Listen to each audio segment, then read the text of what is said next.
Sanctuary Etiquette with Doug and Chris. Excuse me, I have to go to the bathroom. Can't you wait till the service is over? No. Really gotta go. Sorry.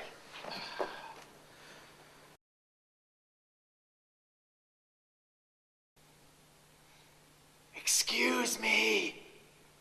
What? I have to get out again. Can't you? What do you need? I'm thirsty.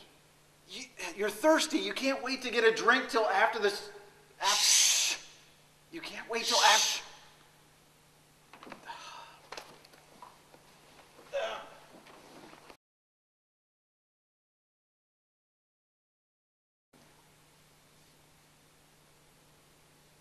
Hey. What? I gotta go to the bathroom again.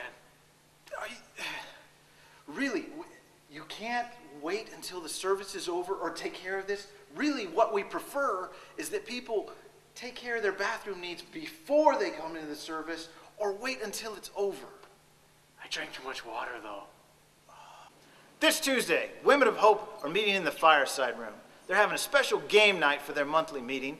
Women, you're requested to bring some finger foods, and you'll be meeting in the Fireside Room at 6:30. Also Tuesday night, we have Chick Flicks for women in their young 20s. See Pastor Sarah for details about Chick Flicks this Tuesday night. Chris?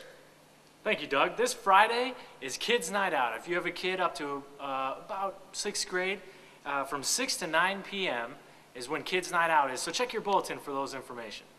YMCA is going to be headed to the Railcats game. YMCA stands for Young Married Couples Activity. Daryl Myers has details about getting tickets to this Railcats game and other information about the YMCA group. Make sure to see Daryl and Sarah Myers for details.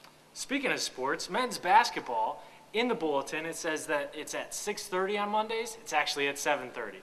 So for all you men that like to play basketball, 7:30 Monday night, men's basketball. And on the same note, men's softball is going to be this Saturday. We have a practice at the church from 3:30 to 5:30. So get your cleats on and come on out. Honestly, it's not that cold in here. I don't know what those guys were making such a big deal about last week. Is that a water spider? Hey, I gotta go to the bathroom again. Oh, no, you don't!